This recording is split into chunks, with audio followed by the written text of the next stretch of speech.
Hi, my name is Matthew Perniciero, and I'm the co-director and executive producer of Moment of Truth. They were as close as any father and son could hope to be. I'm lucky to be a part of what he is, what he stands for, and what he's doing right now. This is the father of the most famous athlete on the planet, Michael Jordan. And on his 57th birthday, he was an unidentified dead man in the swamp in the middle of nowhere. The body has been positively identified as Mr. James Jordan. In North Carolina, you probably couldn't find a more famous family than the Jordans. There was immense pressure to solve this case. Police have charged 18-year-old Daniel Green and 18-year-old Larry Demery with first-degree murder. They were paraded into the courthouse for the cameras. I mean, it looked like you were broadcasting the Super Bowl out there in the parking lot. Anything you want to say to the Jordan family? I didn't kill him. Authorities say Jordan died of a single gunshot wound to the chest, but no blood was found in the car. It couldn't have happened as described. They did not find a bullet hole in the chest area of the shirt. And how is it suddenly there when this case comes to trial? I'm trying to stop short of corruption, but maybe I shouldn't. This case was complicated from the very beginning. There had been a history of racial injustice and law enforcement corruption in Robeson County. It is not uncommon in Robeson County for innocent people to be charged just to close a case. The jury didn't hear all the facts. There were people involved who did not want information revealed. It's always the deputy that wins. They start hitting them against each other. I'm starting to believe he's telling the truth. You shot and killed Mr. Jordan. He's wearing the dead man's jewelry. It doesn't look good. Both of us kind of like pawns in a game. There is still so many lingering mysteries to this case. The hardest part is watching the people that you love suffer because they know that you're innocent. In this country, we have an expectation that freedom is a right, and it's not. Freedom is a privilege. I'm fighting for my freedom. It's finally time that someone tells the truth.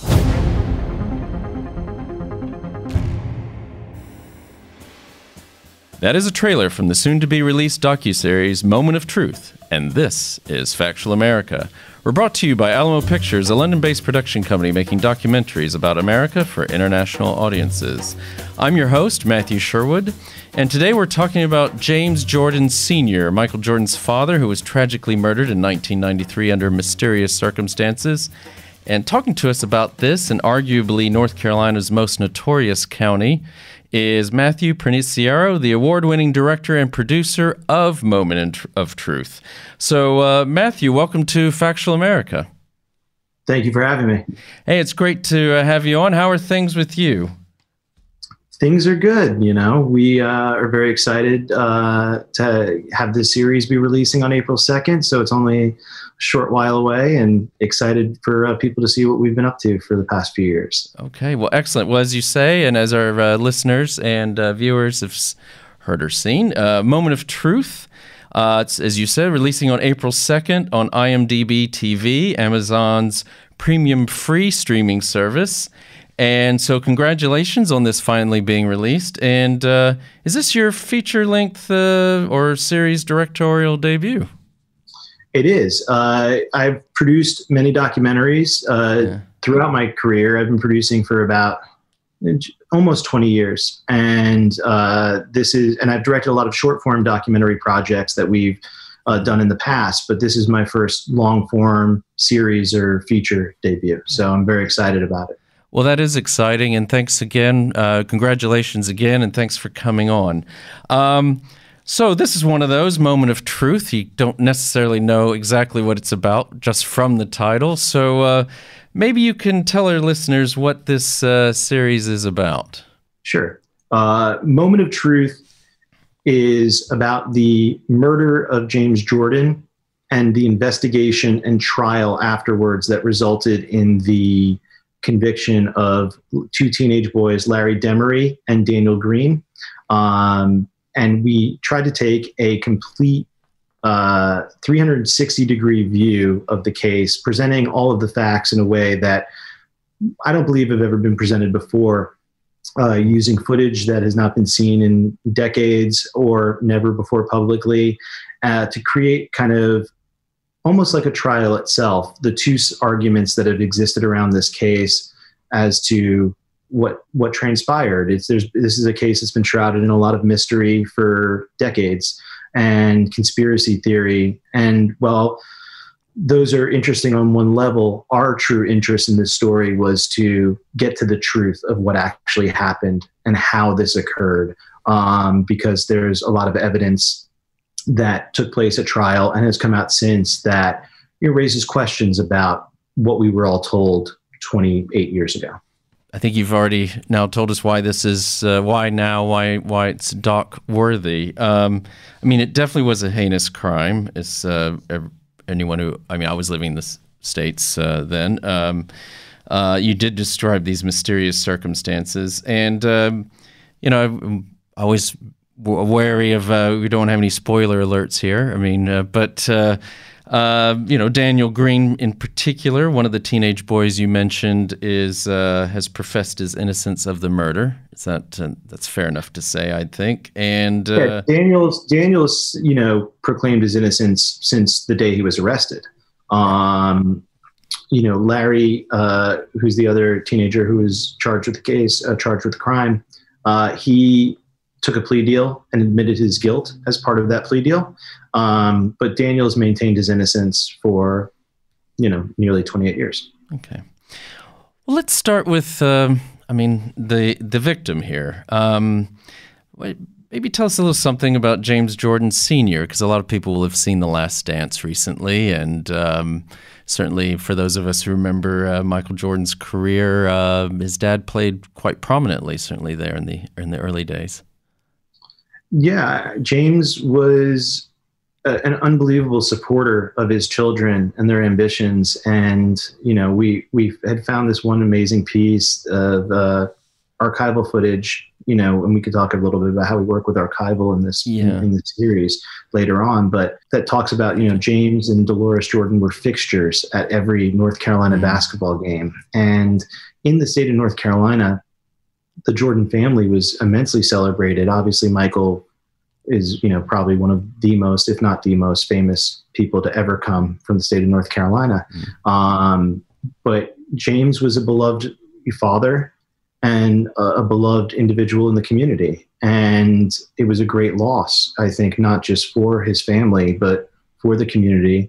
And it was very shocking that this crime could take place in North Carolina. Some more will come out on both sides here of this conversation. I lived in North Carolina for the better part of 6 years, so in the 80s and early 90s. So I am aware of a lot of people in North Carolina who almost saw Michael Jordan as godlike, really. You know, I mean, as even a potential answer to problems. People, you know, every person who had a very legitimate, reasonable, charitable thing they were working on would be, hey, what if we write to Michael Jordan? You know, I mean, that was part of it. So he is beloved, even those who didn't necessarily go to the same university he went to. But I think what I found interesting, I mean, there's many things that are interesting. What it reminded me of were, and you're not making any allegations here, but there's these mysterious circumstances about his murder. You don't expect every day the greatest of all time basketball player, you know, his dad to be murdered.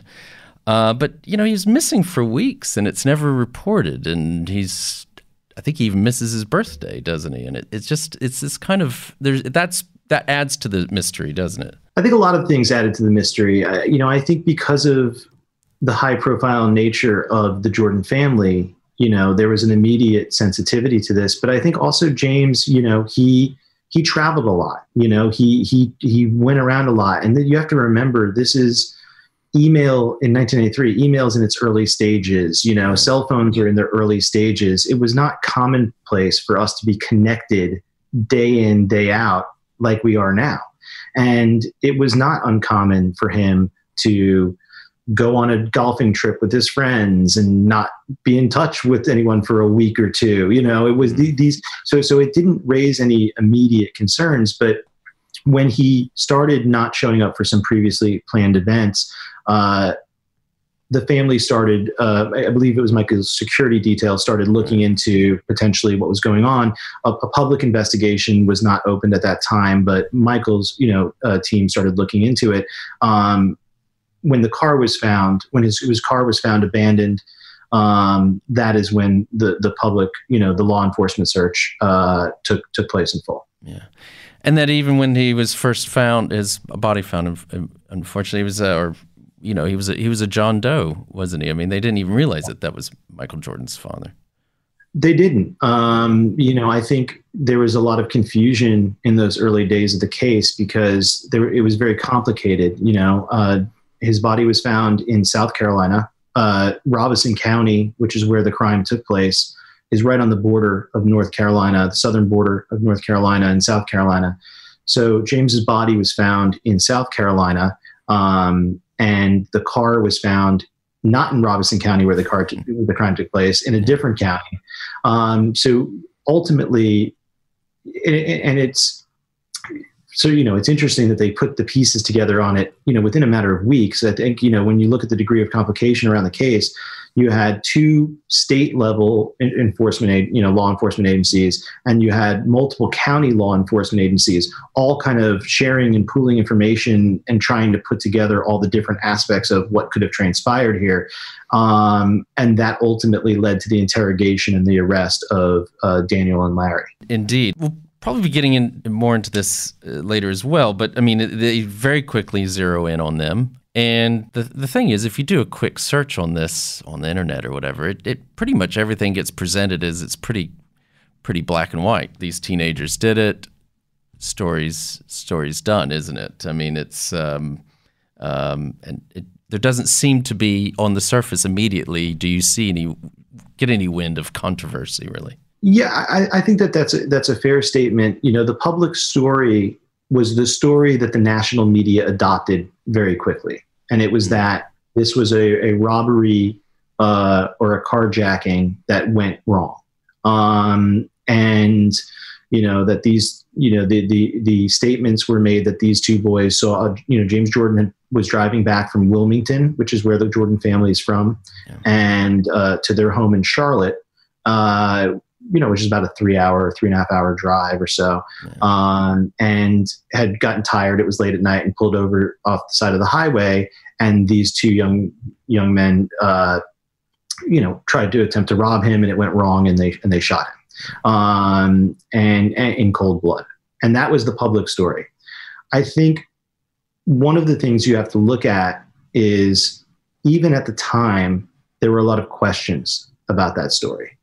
And what those questions ultimately resulted in has been decades of conspiracy theories. And when things don't add up in a criminal case, despite the public narrative that you're being told, a lot of times it does lead to these kind of conspiracy theory nature, things emerging, and ultimately there were things that didn't add up.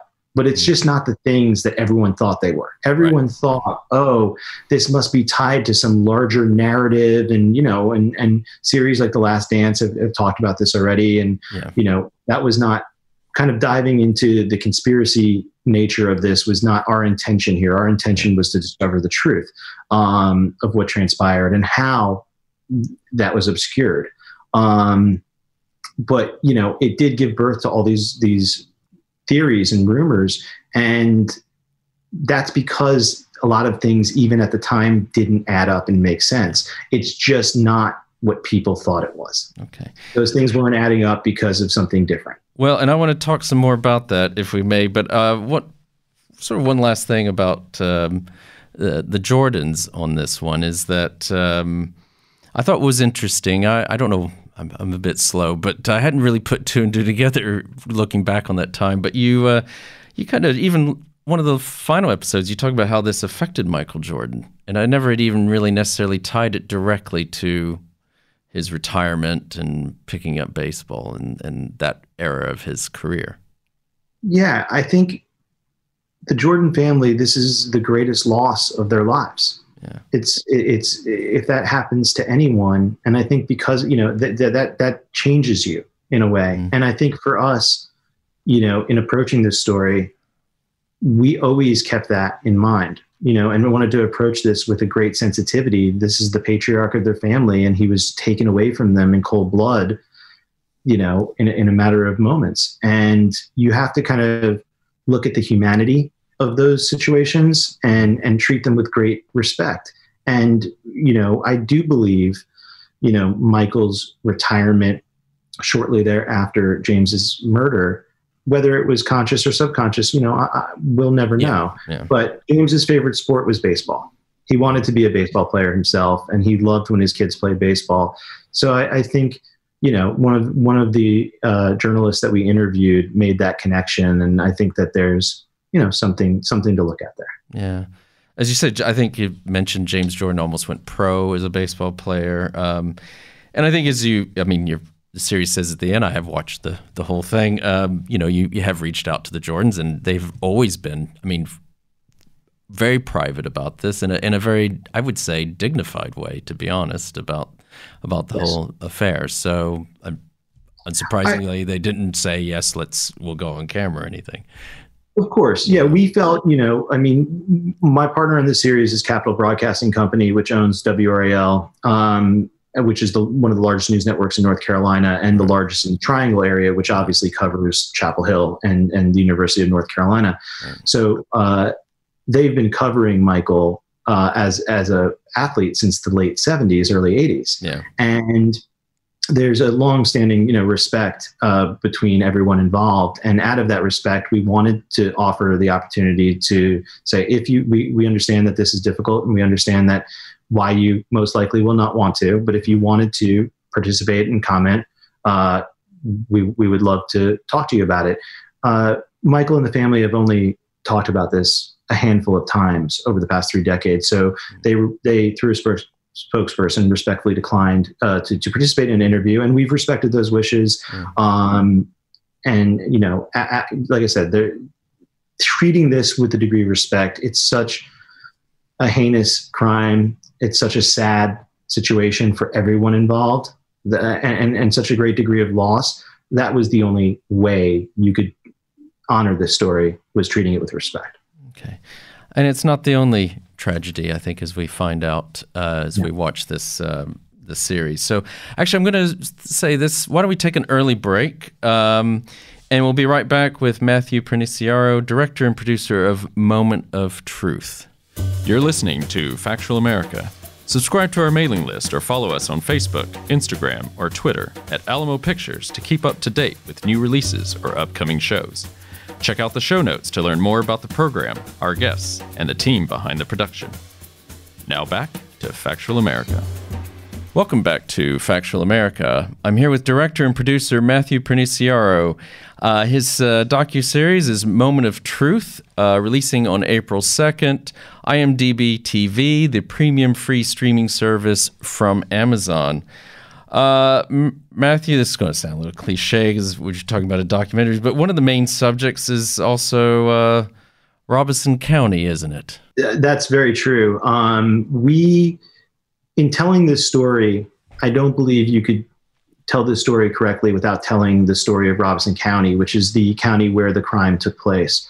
It is a long fractured history of violence, racial injustice, and corruption in law enforcement, which, like a lot of times in the documentary space, and when a lot of filmmakers are looking at telling stories in the true crime space and documentaries specifically, a lot of assumptions are made. With this case, due to the nature of it taking place so long ago, a lot of the assumptions that one might have made 25, 30 years ago have come to pass. And, many of the sheriff's department was embroiled in a scandal where a lot of this corruption that had long plagued the department was brought to light by the district attorney's office. And many sheriffs and deputies were charged in that, which was called Operation Tarnished Badge. So knowing that, we weren't having to make leaps on a lot of the assumptions we were making. They were based in fact, which is a really interesting perspective when you're telling stories such as this. Yeah, I think so. As you discussed, is it still? It's at least one of the poorest counties in North Carolina, if it's not the poorest. I think one of, I think it really depends on the year or that 5-year period, but it's traditionally, one of the poorer counties in the country. Yeah, I mean, Eastern North Carolina is traditionally the poorer part of the state, and so it's certainly, and it's southeast. Majority Native American, which is an interesting element to this. The Lumbee Indians I know about. I guess a third of the population is white and a quarter is African American, and it's had a long, well, like a lot of counties in the American South, but would have had it's had a troubled history, specifically, even more so than others. And then this whole thing about the police force. Now, I don't try to personalize these sort of interviews, but I can now speak personally on this. I used to drive through Robeson County on a regular basis, and I wasn't especially a very religious man at the time, but I would pray that every time I drive through there that I would not get stopped, because we all knew. I mean, it was even before Operation Tarnish Shield or whatever it's called. Tarnish Badge, yeah. Tarnish Badge. I mean, you did not want to get stopped in Robeson County. So I would be on I-95. Whatever speed limit I was doing, legally or not, officially legally, but you hit as soon as you hit the county line, I would go under the speed limit. Yeah. And people knew that, it was sort of, I think you talk about very well. I mean, it so happens to be almost exactly halfway between sort of South Florida and New York on Cocaine Alley, which is also really I-95. So the crack, the crack cocaine epidemic really hit Robeson County hard. And so I don't think it's any, there's no, as you say, it's a very interesting place to be to do a true crime doc, isn't it? To already not only have these suspicions, but it's pretty much all been confirmed. Much of it has. Yeah, much of it has. And it is I believe, one could do a whole documentary series just on the history of Robeson County. And, our approach to this and really looking at all the facts. And once we looked at all the archival material and the interviews, we knew that the history of Robeson County, telling the history of Robeson County was going to be such an important part of the story, which is also why we really fought creatively to put that in the earlier parts of the story, because as you said, Robeson County. I grew up in North Carolina. Yeah. I know Robeson County, and I know that it's not a place that you would want to ever pull your car over to the side of the road, or that you would want to get pulled over by law enforcement because of that history. But we know that audiences don't have that view and that insight into the county. So we wanted to place it very early in the series because it does kind of inform your understanding of everything that has transpired up until that point and will transpire from that point on. And, it is an immensely fractured place. It's one of the, most violent places that especially at that period of time. That's right. That you can think of, the highest murder rate in the state. And, one of the former editor of the Robesonian newspaper, Donnie Douglas, says it was just a bit like the Wild West, and I think that that's a fair, comparison for how things were at that period of time. The drug business had taken control. Certain deputies, not everyone by any means, but certain members of law enforcement were involved in that trade.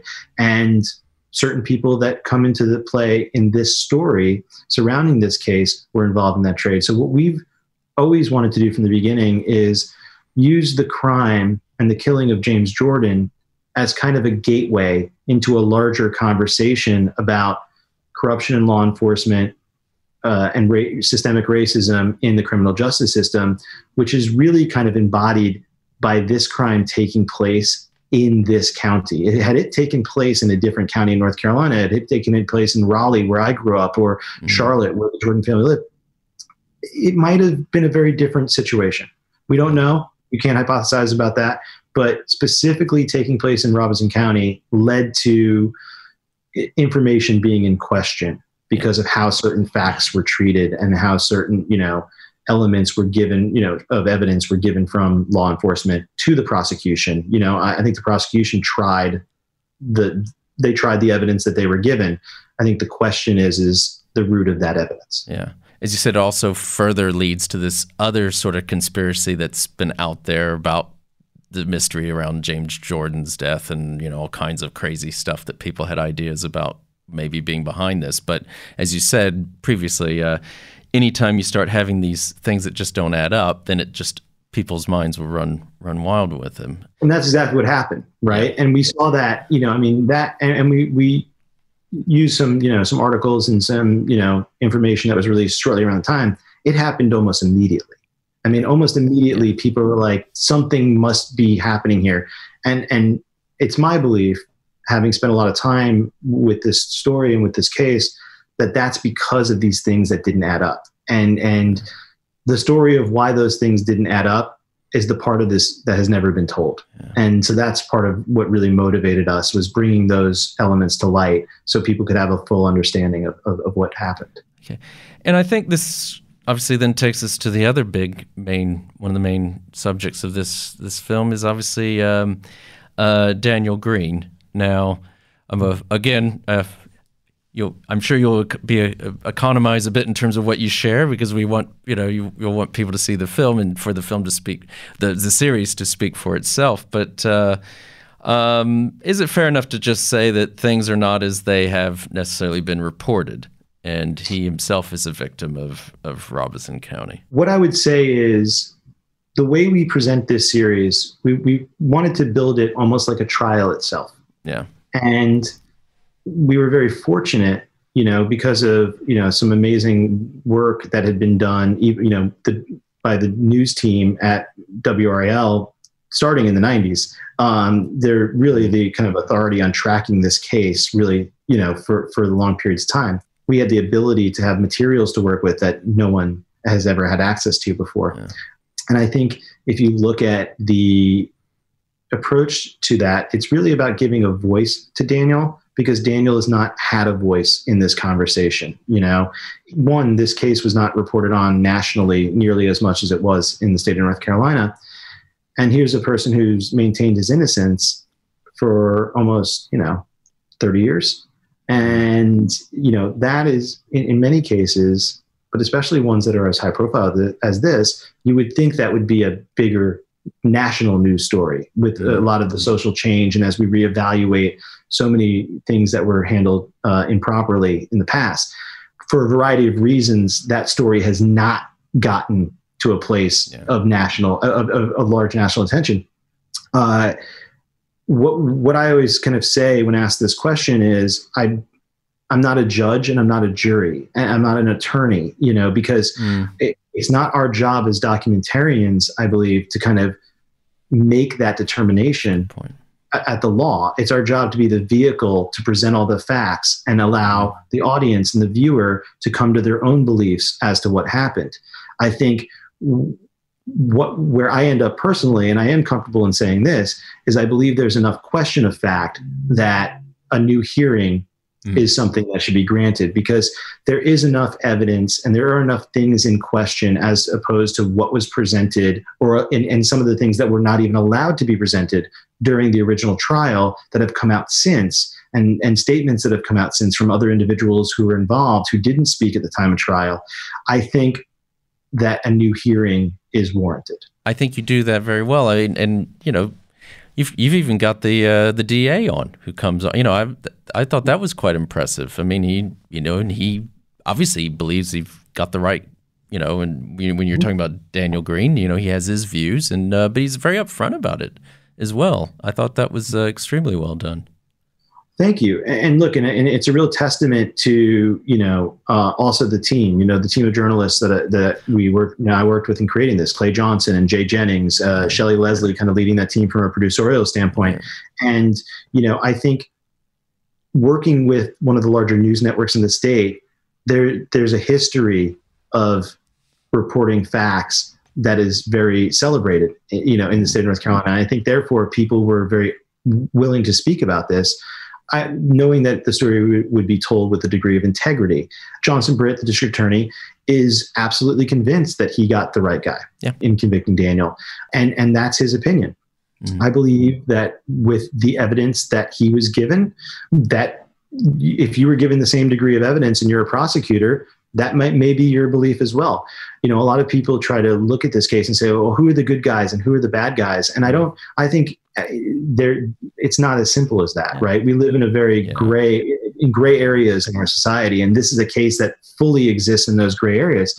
I think Johnson Britt was elected to be the district attorney, and he was doing his job as a prosecutor in that case based on evidence that was provided to him. I think the question is the evidence. Yeah. And I think the question is, when you look at these things that, with a, almost 30-year difference in view of how society was then, I think you look at the jury, it was a very compromised verdict. People convicted, the jury convicted Daniel, but they didn't necessarily believe the testimony that convicted him. And, so I think there's always been question about this case. And that's what we really strive to do, is present all of those questions in a concise manner, and then allow the audience to go on that journey and have a real understanding of both sides of the argument. Like I said, we structured the series like a trial, there's almost two prologues. There's the investigation and the discovery of the murder. There's the history of Robeson County. And then once we're in the final 3 episodes, we're really kind of entering a trial. The prosecution goes first, the defense comes second. And that's by design, because there's going to be people who come out on both sides of this. Some people are going to say, oh yes, those 2 teenagers are guilty, they did it. And then some people are going to say, no, there's something we need to look into more here. And that's what life is, right? Yeah. So as a documentarian, that was our goal, to present all sides of it. So having Johnson Britt's voice in that conversation, as well as Daniel's post-conviction attorney, Chris Muma, who's fighting for his innocence, you need both sides of that argument if you're going to tell the full story. Yeah. And I think, in fairness to Johnson Britt, he even acknowledges mistakes he made, in trying that, and he's very upfront about that. And I think one last thing I'm going to ask about, one thing that comes out of this, I think, at least for me, because I've seen a few of these true crime docs of kind of a similar line of, do you have an innocent man? Has he been convicted wrongly, or certainly of a particular the crime in question? It's this, if anything, and I don't know if you want to speak to this, but I think police just have to get better training on how you really should interrogate potential the perpetrators, because it's this. I've seen it elsewhere where it's always this kind of, they latch on to and maybe even rightly, whatever was going on, maybe they do legitimately think these 2 are the ones. But then the way they elicit the confessions and everything is just, it's so suspect sometimes. I agree with you. I think that I think many of those aspects are suspect. And I would imagine, again, I'm not an expert in police testimony, but I'm only, have an understanding of what transpired in this case because of extensive research and reading the logs and going through all the tapes. I don't know if the practices have improved in any way, shape, or form since this period of time. I don't know if it was specific to tactics that were used in this area of the country that, maybe would not be acceptable today. But there are a lot of issues with the interrogation. It's something that we revisit a couple different times throughout the course of the series and reveal more pieces of information from that interrogation that resulted in kind of this public story. I think it's also something to be said that, these 2 individuals, these 2 teenagers were known to law enforcement, specifically Larry. He had a history of, you mentioned earlier, that crack cocaine and cocaine coming up I-95, really took root in Robeson County. It's an area where, people would swap vehicles, and, that it was known on the route for drug smuggling. And Larry was involved in that. Yeah. And that's not a matter of assumption. That's a matter of fact. He was involved in the drug trade, and law enforcement was involved in the drug trade. We've come to learn, over the years. So while we don't know what their interaction was with one another, it was known, and Daniel mentions this at one point, and it really struck me, is that Larry would get pulled over by the police and then let go. You know, one of the things that I noticed, which really I found shocking, is when the police when law enforcement, when the sheriff's department is walking Daniel and Larry in and out of buildings, Daniel's in handcuffs, Larry is not. And I think most shocking, Larry was allowed to go home while he was still in the sheriff's department, jail, awaiting to be transferred. He was allowed to go home and have dinner with his family on Sunday nights. I had never heard of anyone who had been charged with first-degree murder that was allowed to leave jail to go have dinner with their family on Sunday nights. So there's a lot of questions here, and there was a lot of. It started in that interrogation where it was decided who was going to get treated one way and who was going to get treated a different way. And so I do believe that, if those types of practices are still existing, that's definitely something we need to look at as a society. And that starts with the training, as you said. I think, I think that's a big, for us, that's really the largest part of this, right? Like I said, the crime is a gateway to this larger story of flaws in our criminal justice system and flaws in our law enforcement. And the fact that we're still seeing these, we were very heavily, deep in the edit of the series when everything came to light last summer in the murder of George Floyd. And it was just such a sobering reminder of how little progress we've made, despite the fact that we think we've made so much progress as a society and as a culture. It just shows how far we still have to go. And working and telling this story, especially, like I said, as we were editing after, everything came to the forefront of the public conversation last summer, it just was, like I said, it was a very sad reminder that we need to relook at everything. Yeah. I think that's what strikes, almost all of us, is that here we go again, it seems like. And as you say, in that context, I want to ask you, how did this, you've mentioned WRAL a few times, saw appearances by people I even remember from my days there. How did this film come about? Was this something, because I hadn't put two and two together, but, because early on, the journalists say something like, well, this is why we wanted to bring this story to light. And then it's slowly, I realized, no, wait a minute. And then put two and two together, Capital Broadcasting, that this is something that, did they approach you? How did this come about? So I grew up in Raleigh, North Carolina. I moved to North Carolina late 80s. We started moving in the late 80s, but officially was living there full time in 1990. Okay. So I lived there at this period of time where, as you said, this was a massive story. And I was there up until I went to college. Back in New York, which is where I was originally from. And Jimmy Goodman, the Goodman family has, owned Capital Broadcasting since its inception in the 1940s, the Goodman family.